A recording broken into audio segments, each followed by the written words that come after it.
Hello, my name is Michael Parker, and welcome to Antidote, the show that introduces you to the people that you need to know and the stories you need to hear in the 21st century.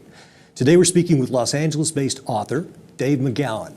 Dave, your book, Weird Seeds Inside the Canyon. Laurel Canyon, Covert Ops, and the Dark Heart of the Hippie Dream. The 1960s is possibly the most written about decade of all time. And yet you managed to find fertile ground discussing Laurel Canyon. Laurel Canyon is this magical place that I think the people who have heard of it probably have the same visions that I did growing up, reading Rolling Stone, rock stars, and parties, and actors, and swimming pools. Yet you depict it on the cover as a wash in blood.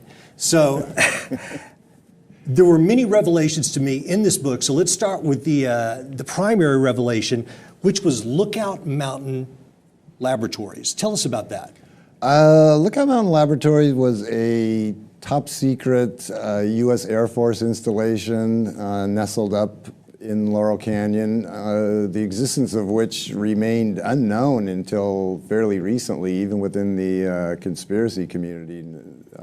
Very few people seem to be aware of the existence of this facility, which remained operational at least through 1969 officially, and according to other sources, considerably beyond that, but certainly through 1969 during the peak years of the Laurel Canyon music scene, which was, you know, a very curious discovery, to say the least, to find that nestled right in the middle of this you know, bucolic hippie commune, so to speak, was a highly classified military establishment that was in full operation. When was that built? It was built World War II years, I believe, initially as a anti-aircraft installation to protect Los Angeles against a possible aerial attack during World War II, and then it morphed into a film studio at some point, and was said to be the world's most complete self-contained film studio. So, okay, if it's a film studio for the Air Force, what were they developing? What were they shooting? What was the point? Well, the main purpose, according to various sources, was to process the raw film stock from the early atomic bomb tests, the nuclear weapons tests. But that doesn't really make a whole lot of sense, because, like I say, this was a fully operational film studio that capable of doing everything in-house. They had, you know, every animation department, editing facilities, film vaults, you know, sound stages, everything to make a film from soup to nuts. And, you know, to process raw film stock, all you really need is a darkroom. Could have been anywhere. You know, there was no need to fly that film all the way, you know, to this remote outpost in Laurel Canyon that was a fully functioning film studio. So obviously there was a lot more going on there than what has been acknowledged. You know, whether we'll ever know the full scope of what, you know, what was being done at this facility is, you know, an open question. Well, one of the strange things in the book that you mention is that people like John Wayne, Marilyn Monroe, these guys had ID passes. What were they doing there? Were they narrating things? Why would they need to be a part of this? Yeah, some real heavyweights from Hollywood. You know, performers like Marilyn Monroe, John Wayne, as you mentioned. I think Jimmy Stewart, and very heavyweight filmmakers like I think John Ford and I don't know, a couple others.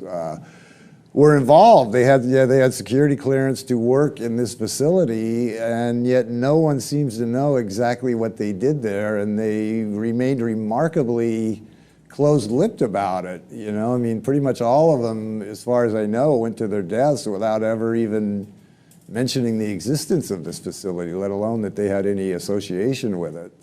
So it was a very well-kept secret for a very long time. I've lived here for 20 years. 20 plus years. I had never heard of this, and now that I've seen it in your book, I think it's finally getting some play I believe Jared Leto just bought the house for like Yeah. cool $5 million. Yeah, he did. Yeah, that was just in the paper not long ago, which is a bargain price actually. I think Considering so, this, too. I mean, this is a huge facility that I mean, it had heliports and all kinds of stuff at one time, and I know it transitioned into residential housing for a while, and then it was bought by some entity that I believe operated it for a while as like a celebrity rehab center. You're right. And but most recently, yeah, it was just in the LA Times just within the last few weeks that Jared Leto has now purchased it as presumably as a private residence or maybe as an investment property. I don't know what he plans on doing with it. So we've got this strange covert military installation looming over Los Angeles. In Santa Monica, we have the Rand Corporation, another spooky entity. This all looms over LA and the burgeoning entertainment scene, which takes us to the real point of the story, which is the rock and roll that came out of Laurel Canyon. And certainly the most famous or enigmatic figure to emerge from that scene would have to be Jim Morrison, the Lizard King, the lead singer of The Doors. But he also had a very conspicuous father. Tell us a little bit about Jim and his father and their place in that strange saga. Yeah, Jim was certainly a larger-than-life figure, you know, to this day, very, very iconic figure. Yeah, the curious thing about him is that his father was actually a very high-ranking Navy admiral, which that part was known prior to my work on this book. But what I discovered, which had not been previously reported, is that not just was he a Navy admiral, but he just happened to be the Navy admiral who oversaw the Gulf of Tonkin incident. He was the commanding officer of the ships involved in that notorious incident, which of course led immediately to the passage of the Tonkin Gulf Resolution, and then to the full-scale involvement of ground troops in Vietnam, and ultimately the deaths of some 60,000 Americans and countless millions of Vietnamese and Laotian and Cambodian people, all of which was a direct result of this so-called Tonkin Gulf incident, which, Jim Morrison's father was a key figure, to say the least, in orchestrating that whole incident that quickly resulted in the U.S. being, engulfed in a very, very bloody quagmire over there. And that happened just like within a year or so of the sun emerging on the Laurel Canyon Sunset Strip scene as this larger-than-life icon of the anti-war, peace movement crowd. So there was a very curious juxtaposition there, to say the least, that you have the father sailing off to, help choreograph this incident that drug America into this bloody quagmire, and then the son almost simultaneously emerging on the scene as this larger-than-life icon of the anti-war crowd.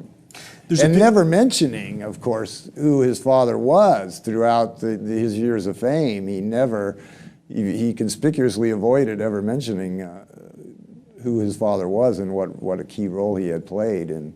And we can only guess as to why that was, but there's a picture in the book that shows Jim, the young Jim, the collegiate Jim, very clean-cut, preppy almost, with his father on the bridge of the what's the name of the ship? Bonham Richard, I believe it was? Bonham Richard, which was the ship in the Gulf of Tonkin incident. Correct, yeah. So it gets even weirder because you discuss the fact that Jim, and I've had other people who are big Doors fans kind of confirm this to me independently, Jim was not really a likely candidate to be a rock star, and he wasn't even a musician. Yeah, he had no musical background at all, by his own account. He had never had much interest in music, even as a fan. He said he'd only been to like 1 or 2 concerts, in his life. He didn't really listen to a lot of music. He'd never viewed himself as a singer, never learned to read or write music, never learned to play an instrument. Even after he achieved fame with the Doors, he never learned to read or write music or play an instrument. And yeah, and you know, by his own account, he you know, was not, he'd had no musical training and had never viewed himself as a, you know, musician or singer-songwriter. And as you say, not long before he emerged as this figure that we see here, yeah, was a very much different Jim Morrison, very clean-cut, collegiate, almost unrecognizable. You know, seeing his father off as he was about to leave, I think sailed out of San Diego for the Gulf of Tonkin, and yeah, and within a year he had completely transformed himself physically and emerged as this rock star, just out of nowhere. I mean, just an amazing physical transformation and an amazing transformation from someone who had expressed no interest in music whatsoever to, you know, just like overnight becoming this huge international star. He was, the Doors, the whole scene that they emerged from, largely considered to be the leaders of an anti-war movement. Obviously, we know what happened with the Doors as they continued, but what blew me away, Dave, Jim died the same day his father gave a speech on the decommissioning of the ship that he was the rear admiral on during the Gulf of Tonkin. Yeah. Yeah, it was yeah, very strange. That's really weird. Very strange timing, yeah, to say the least. It's almost like both of their missions were done. Yeah, to some extent, yeah. Yeah, I mean, Jim Morrison was just a fascinating guy, you know. I mean, in a very short period of time, from like 1964 to 1971, there were like 3 separate Jim Morrisons, really. I mean, he just had a remarkable ability to reinvent himself, you know, from this clean-cut collegiate kid to this, you know, this Greek god rock star, yeah. And then in the later years to a very overweight, heavily bearded, reclusive poet. You know, and you look at pictures of Jim in these 3 eras, and which were very, you know, close together in time, and he looks like 3 completely different people. It's extraordinary, really, the capacity he had to reinvent himself, which is one thing that's given rise to various theories that he didn't actually die in Paris, but reinvented himself once again and went on under a new persona, which is not beyond the realm of possibility. But it's one of those things that I never gave too much thought to. I didn't buy it, but after having read your book, having spoken to other friends who are Doors devotees, who knows? Jim Morrison, amazing rock and roll performer.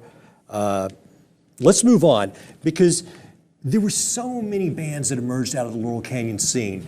And one of the things that we're going to find that is the primary premise of the book is almost all of these bands had within their family background military intelligence, some form of military ties, political ties. I'm going to name some of the bands out of Laurel Canyon because there's so many.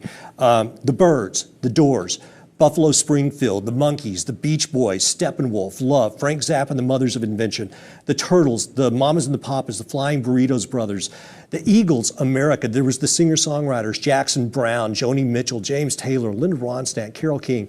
It's nuts. Yeah, it's amazing how much talent poured out of such a tiny geographic area over such a very short period of time. It's remarkable. One of the things I was going to ask you, just so people get a grasp of what we're talking about here, I'm going to ask you about a couple of people, and you tell me what their relationship was to these military backgrounds, because some of these people were, I couldn't believe it. Papa John Phillips of the Mamas and the Papas. He was the son of a career Marine Corps officer who also various other members of his family were very closely tied to the military as well. His mother, his older sister, and his first wife were all career Defense Department employees. So, I mean, pretty much his entire family, everyone around him was a career military person, mm-hmm. And he himself was initially prepped for a military career. I believe he was a West Point appointee or Annapolis, one of the two. I get confused because so many of these people have such very similar backgrounds. So yeah, his entire family pretty much was from the military background, and not only that, but his first wife was also a direct descendant of John Adams, the second president of the United States, which is another thing that you will find is that some of these people, in addition to having a military or military intelligence background, a lot of them kind of come from what we could call like royal sort of blue blood bloodlines, so to speak. That's another commonality that a lot of these people share. Well, speaking of blue bloods, the most unlikely person, David Crosby, of Crosby, Stills, Nash and Young, and he was in the Byrds as well. He was in the Byrds. Talk about David Crosby, because he's an enigmatic character. Yeah, he was a Byrd, one of the founding members of the Byrds, the original members, and the guy who emerged as the biggest star. I mean, the name that we remember today, most people don't remember Gene Clark and Chris Hillman and even Roger McGuinn, and Gene Clark is and the drummer wasn't Michael Clark. Most of them are, unless you're a real hardcore fan of that era, they're long forgotten. But David Crosby, of course, still lives on as an iconic figure. And like a lot of the people, most of the people who emerged from that scene as the big iconic figures, he has a very curious family background. Yeah, his full name is David Van Cortlandt Crosby. And he is a direct descendant of three interrelated families: the Van Cortlandts, the Van Rensselaer, and the Van Schuyler families. And if you look them up, bounce around Wikipedia for a while, you will find that his family tree includes just people occupying virtually every position of prominence that you can imagine, back to the founding of the country. Revolutionary War generals, Civil War generals, judges, senators, congressmen, governors, just everything short of the president. Various members of his family have occupied for well over 200 years now. So yeah, definitely a blue blood type of family. And his father, did naval intelligence work during World War II. So. Well, Stephen Stills in the same band was an interesting character as well. Stephen Stills was actually in Buffalo Springfield. Yeah, they were like they were sort of they were kind of the first two out of the gate, the first two kind of folk rock bands that really set this whole thing off. And of course they then later joined forces as Crosby, Stills, and Nash, but. Yeah, Stephen Stills, his father appears to have been some type of a covert operative. He's described in various biographies as a mercenary or soldier of fortune or various euphemisms, and he spent a lot of time bopping around various hot spots in Central and South America where, just happened to be places where we had a lot of covert operations going on, and so Stephen moved around a lot, and to various grew up partially in military bases and military schools in and around Central America. So once again, one of the person who emerged as the sort of biggest figure from the original band, Buffalo Springfield. Yeah, once again has the same, which we find time after time after Frank time. Zappa. Frank Zappa, of course, the leader of the Mothers of Invention. Not a band that ever really achieved the commercial success and popularity that a lot of these other bands do, and still to this day you won't really hear much of their music on the radio, almost never, but yet a hugely influential with other musicians, just viewed as a incredible musician. Yeah, incredibly talented guy. We wore all the hats. Songwriter, musician, producer, arranger. He could do it all. Phenomenally talented and influential guy, and also he started up a couple of record labels in Laurel Canyon. That's right. And introduced a lot of the other. He was the guy who got a lot of other bands their start. Alice Cooper. Alice Cooper, yeah, strangely enough, was, not really thought of as being a part of that Laurel Canyon scene, but yeah, sure enough, he was. The band was. But Zappa's father was a chemical warfare engineer, initially assigned to the Edgewood Arsenal, which is where Frank was born and spent the first 7 years of his life. They actually lived in military housing on the base, and he went to school and lived the first 7 years of his life at the home of U.S. chemical warfare, strangely enough. So, yet again, rather curious, family background. Just a few more, because we've got much to cover, but Jackson Browne, Graham Parsons, America. America, all three of them were sons of Air Force officers who met on a Air Force base in the UK that was known as being an intelligence outpost. So all their fathers were most likely Air Force intelligence officers. They were certainly Air Force officers. And they first got together on a military base. Jackson Browne was born on a military base in post-war Germany during Reconstruction. His dad was one of the, likely an OSS operative, with that being the organization at the time, prior to the CIA, that was in charge of Reconstruction efforts and the denazification, process in post-war Germany, and that's where Jackson Browne was born. And I don't remember. I think you mentioned another one, but I'm not sure. Graham Parsons, another kind of blue blood type character in a way. He was very much of a blue blood. Yeah, his family originally owned the majority of the citrus groves in Florida and Georgia, and a very, very wealthy clan that also included the Hershey family and the founder of the Hershey's chocolate empire. So yeah, once again, he came from a very, very blue blood family that had deep roots, going back to the founding of the country. And his father, who he didn't know for all that long, because he died when he was fairly young, shot, listed as a suicide, although that's kind of questionable. And he was military. He was, I think, a fighter pilot. And then the guy who actually raised him, Robert Parsons, who gave him his name, his adoptive father, appears to have been an intelligence operative also. He was very closely involved with training exile Cuban groups in Florida Everglades to topple the Castro regime. And it's not a big mystery who was in charge of running all those operations. So if that's what his father was doing, then obviously he had some kind of a CIA connection. So. Okay, so we've got all of these people that moved to Los Angeles, and you make the point in the book that at this point in Los Angeles history, it was not the music center that it would become. At that point, it was New York, Nashville, Detroit. Detroit, yeah. Those were the primary music centers. Those were the main hubs, yeah. If you were going to want to do popular music of that period, those are one of the places you probably would have gone, but they all come out here. Many of these people actually know each other. They went to school together, or they're on the various army bases, and then they put together bands. For example, the Byrds. You point out in the book that the Byrds, frankly, were not that good in the beginning, and they didn't really have much gear.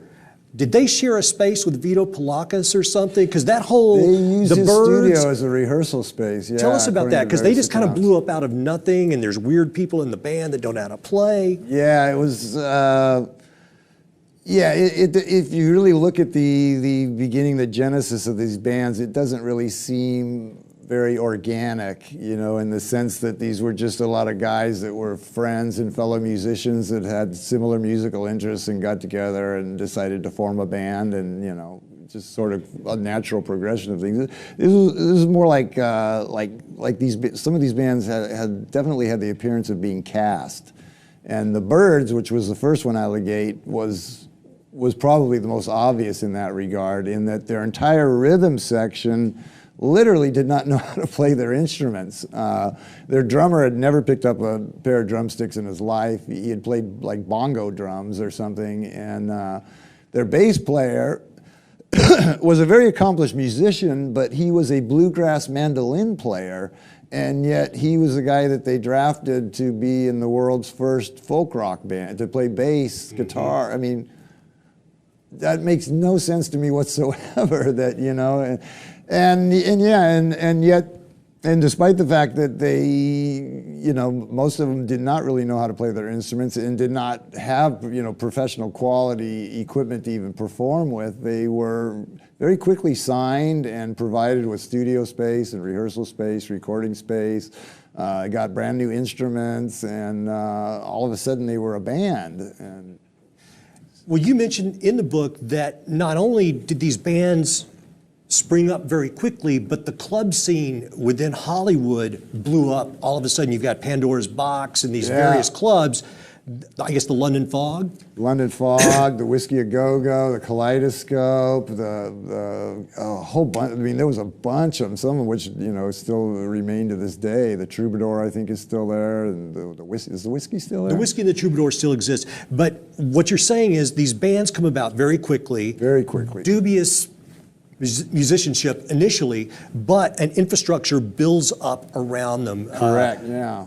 Clubs to play, venues to play, a radio station to play their music, the record labels, usually not ones to immediately fork out some cash immediately, are signing these bands right and left. And then you describe also another misnomer about kind of hippie culture in general was these characters, Vito Polakis' group, and how they kind of created the whole hippie aesthetic, and what was their role in making the bands further popular? Yeah, they are widely credited with people who were on the scene at the time as being the world's first hippies, the people who really started sporting the hairstyles and the clothing styles and just the whole attitude and whatnot that would become known as, you know, the hippies. Or they called themselves freaks, but you know, very quickly became known under other names, hippies and flower children and whatnot. And yeah, he's the guy. His troupe is largely credited with creating all that. And he was an older guy. He was already in his 50s, considerably older than the bands that he was hanging out with and the other people in his troupe. And basically, he led this dance troupe that was wildly popular in the clubs on the Strip. So much so that they'd be let in free to the clubs because the owners realized that they were the ones that were drawing the crowds. And they would put on these just wild and crazy dance performances that were just, you know, like just that nobody had ever seen before. You know, I mean, here come these people with these crazy hairstyles and clothing styles and doing these dance moves that nobody's ever seen before. I'm kind of picturing the twirling girls at like Dead concerts or something. And you know, a lot of people have acknowledged that they were one of the main, that they were the initial draw because, you know, these bands were unknown. They had just arrived in town, and all of a sudden they're getting signed and they're getting recording contracts, but nobody knows who they are. And all these clubs are just popping up like mushrooms along the Strip, but they're all new too. They don't have an existing clientele, and you know, people have no real compelling reason to go out to these clubs to hear these new bands that they've never heard of. And one of the things that really drew the crowds initially and that put these bands on the map was this hippie dance crew that would go out and dance at all of their performances and draw the crowds in because it was very heavily publicized that you know, if you go out to these new clubs, you can see these crazy dancers doing all these wild things, and they serve the additional purpose of creating a big distraction so that people didn't necessarily notice that the music being played on the stage maybe didn't sound quite as good as it did on the radio. Well, okay, so in the clubs, which sprang up immediately, we've got these freaks, which basically kind of set the tone for the hippie movement, which didn't really start in Haight-Ashbury. It started here in Los Angeles. Then we also have the entrance of the Young Turks. Explain to us who the Young Turks are. Yeah, that was the other factor. The Young Turks were the young, up-and-coming Hollywood crowd. You know, the beautiful people of Hollywood who were on the rise. People like Jack Nicholson, Warren Beatty, Peter and Jane Fonda, Sharon Tate, Bruce Dern, Dennis Hopper. various others who I can't think of their names right now. But anyway, they were all very much a part of the scene too, and a lot of them lived in and or hung out in Laurel Canyon and had a very, very close symbiotic relationship with the musicians of Laurel Canyon. And they were the other big factor in drawing people out to these clubs, because it was also publicized that they were there. And so, you know, the initial attraction of these clubs when they first started opening up was, number one, to see these crazy hippies, you know, doing these wild dance moves on the dance floor, and the opportunity to possibly rub elbows with Steve McQueen or Jane Mansfield or, you know, these young glamorous Hollywood stars. And like I said, and that was also publicized, that these stars were out, you know, hitting these clubs. And so those are two of the main factors that the Young Turks and the Freaks helped put these bands really on the map initially. Well, strangely enough, the coincidences continue, because most of these actors that you're discussing had the same military intelligence backgrounds. Yeah, they're very curious. Yeah, Dennis Hopper acknowledged not long before his death that his father had been a career intelligence officer, beginning with the OSS, continuing with the in his official bios, he's described as like a farmer and a postman or something like that. But Hopper actually acknowledged that his dad was in fact a career intelligence officer. And Bruce Dern. Bruce Dern, he was very tightly connected to the political establishment. His godparents were Eleanor Roosevelt and the perennial Democratic presidential candidate that never made it, Adlai Stevenson or something like that? You're right. And his uncle was a former like Secretary of War, I think, who also happened to be a Skull and Bonesman. Around the same time as one of the Bushes, I believe. Not surprising. So yeah, Bruce Dern seems to be very, very tightly wound into the political power structure. So that just reminded me, while you were describing some of these people, back to Vito Polakis, who was the head of the freak/hippie group. He was related to the Rockefellers. He was related to the Rockefeller family by marriage, yeah. Dirty hippies, Rockefellers. Yeah, they go together, don't Absolutely. they? I mean, when you think of hippies, you always think of the name Rockefeller, sure. Right? So yeah, strangely enough, this guy who had virtually faded from memory. I mean, it was very hard when I first started researching the book to find any information on him at all. His profile has been raised now. He has his own Wikipedia page, and there's like websites out there that feature his artwork, because he considered himself an artist. He was a sculptor. He actually taught sculpting classes also, and had a celebrity clientele. People like I'll bet he did. Mickey Rooney, Jonathan Winters, and some big Hollywood names that he was connected to also. And but yeah, he was related by marriage to the Rockefeller clan of all people. So yeah, I mean, anything that's ever come up in the conspiracy world, whether it's Masons or Rockefellers or Rothschilds or Skull and Bones, or one of the people in this book is connected to it. One or more of the people in this book it's amazing how all of these names and themes just seem to pop up throughout the book. Well, this is the perfect time for the entrance of Charlie Manson. Charlie Manson. Now, this guy shows up from Northern California, right? Well, he had been doing time in Right. Terminal Island in San Pedro, and then when he was released, he first went to San Francisco and made the scene up there, and then, took his little magic bus and some of his followers and migrated down to L.A., and very quickly managed to integrate himself into the scene and be accepted by a lot of these people, although after the arrest, they just couldn't distance himself quickly enough from him. But you know, there are quotes in the book from the era of people who just were singing his praises left and right. I mean, Neil Young just talked about him like he was, you know, the greatest thing since sliced bread. And you know, Dennis Wilson of the Beach Boys was a huge fan and provided shelter. And the Mamas and the Papas were very close. Both John Phillips and Mama Cass were very closely connected. So close that they were on the initial witness list to be called as witnesses at the Manson trials, but were never called and managed to keep their names out of the press for the most part. So most people don't even realize that they were so close. They were close enough that they were actually included as witnesses.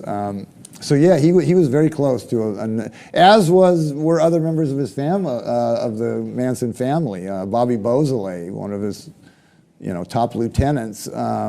Played in Love, right? Yeah, he was actually one of the rhythm guitarists for the what would become Love. They were Grassroots at the time, and then they changed their name to Love, and they're right behind us here. And yeah, he was the. He was one of the original. There were two rhythm guitarists initially, Brian McLean and Bobby Beausoleil, and Bobby ended up getting cut in favor of a guy whose name I already forgot, even though I just said it. But one of the main reasons that he was cut in favor of McLean, Brian McLean, is because Brian McLean had a very close relationship with Vito Pelikas and the Pelikas crew, and so the band realized that they could use them to draw the crowds and build a name for themselves. There you go. So otherwise, Bobby Beausoleil might have stuck with them and carried on as a member of the band. So.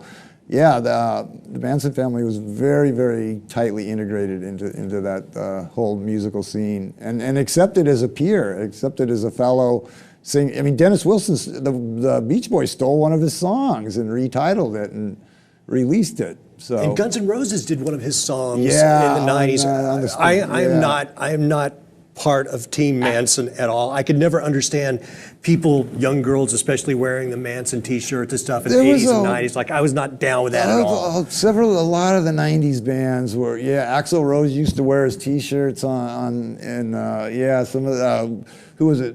Trent Reznor, Nine Inch Nails, recorded the Downward Spiral in the Death House because he wanted to get the right vibe for the record or something. Dave, I'm not really down with serial killers.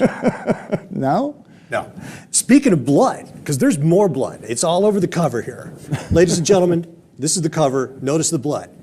The Wonderland murders. The Wonderland murders. Also in Laurel Canyon. Right in Laurel Canyon. Yeah, the Manson murders actually occurred in Benedict Canyon, but all of the principals, both victims and perpetrators, were well known on the Laurel Canyon scene. And the Wonderland murders, which is the other probably the two most notorious to this day mass murders in the history of the city were the Manson murders and the Wonderland murders. And the Wonderland murders were actually committed right in Laurel Canyon at the near the top of Lookout Mountain on Wonderland Drive. And the house is still in existence to this day. You can still drive by and look at it. It's unchanged, which is rather remarkable because usually those kind of houses tend to be torn down and nobody wants to buy them or live in them. Like the Manson death house in Benedict Canyon was mowed down, and now there's this huge Mediterranean villa there. Have you seen it? It's a hideous eyesore. But the Wonderland death house still exists to this day, and both two very, very bloody mass murders to say the least. Both of them involved 5 victims. All 5 died in the Manson killings, and one of the 5 survived the Wonderland bludgeonings, but those took place right in Laurel Canyon to dealers who were selling to, like one of the guys from Three Dog Night acknowledged in an interview that he had planned to be there that night to pick up his supply and didn't make it. Luckily for him, perhaps. So so both of those murders are very, very closely connected to this scene that was supposed to be all about peace, love, and understanding, and flowers in your hair, and yet there's such a bloody and those are just the most high-profile deaths. Then there's all the individual, murders and suspicious deaths of people living in the canyon or very closely connected to it. Dave, within the book, you have an entire chapter devoted to the Laurel Canyon death list. Another strange thing is how many people that would go on to be these large stars had parents who committed suicide. Yeah, it was remarkable. Somebody just asked me about that the other day, and which again, I mean, Yeah, very odd that, you know, and that was kind of like with Vito, you know, when I first started coming across his references to Vito, I'd find just like these little throwaway facts that, you know, he'd be mentioned like once or twice in an entire book, you know, and I'd never heard of the guy, and nobody that I talked to had ever heard of him, so I just kind of brushed it aside at first, but he kept coming up over and over and over, and eventually I realized this guy just was in too many places. You know, he was just happened to be in too many places at the time, and you know, he must have been more important than I thought. So then I went back and you know, researched him further and discovered that he was, you know, this hugely influential figure who was connected to the Rockefeller family and whatnot. And the same was true of the parental suicides. You know, at first I'd say, well, that's kind of interesting, but not necessarily relevant. But they just kept piling up, and there were so many of them. And at some point I just figured there's something to this, because there's just this is happening way too often.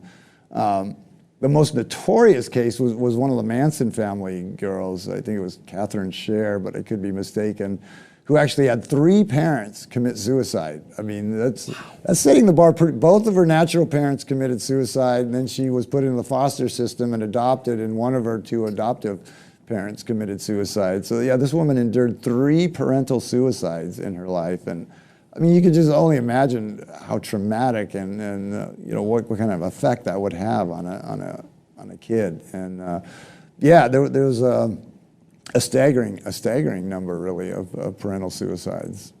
Well, let's circle back to the bands, because you may be asking yourself, all right, Michael, Dave, you guys are laying out all these coincidences, but what does it all mean? And it seems to me the premise of the book, first of all, the hills are alive for the sound of weirdness. And it's very weird. And beyond that, it almost would lead one to believe that perhaps the players here were either groomed for the positions that they would soon take, or maybe they were duped by the establishment, and one asks themselves, well, to what end? And I believe you make the point, and I buy it, that perhaps the whole hippie movement was largely created, why?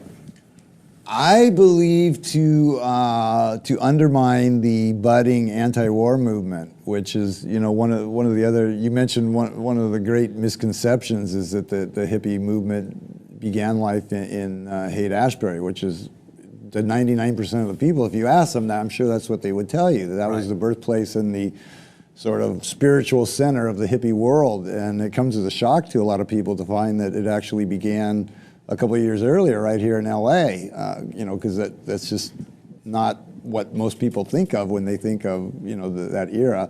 And the other great misconception is that the hippies were synonymous with the anti-war movement, but that wasn't the case initially. There was a anti-war movement already in existence, primarily on college campuses, that was centered around, you know, these very conservative, well-educated, straight-laced college professors, and they're equally... People you might have taken seriously. Yeah, people that you might have taken seriously. And then suddenly they were replaced with these long-haired, bearded, bead-wearing, slogan-spouting, you know, LSD taking, just, you know, these people who everything about them, from their hairstyles, their clothing styles, their lifestyles, their, you know, the free drugs and free sex and the whole lingo that developed around them, just must have seemed, I mean, these people might as well have been from Mars to, you know, people in mainstream America. And I mean, I grew up idolizing them and wishing that I had been born sooner so that I could have been one.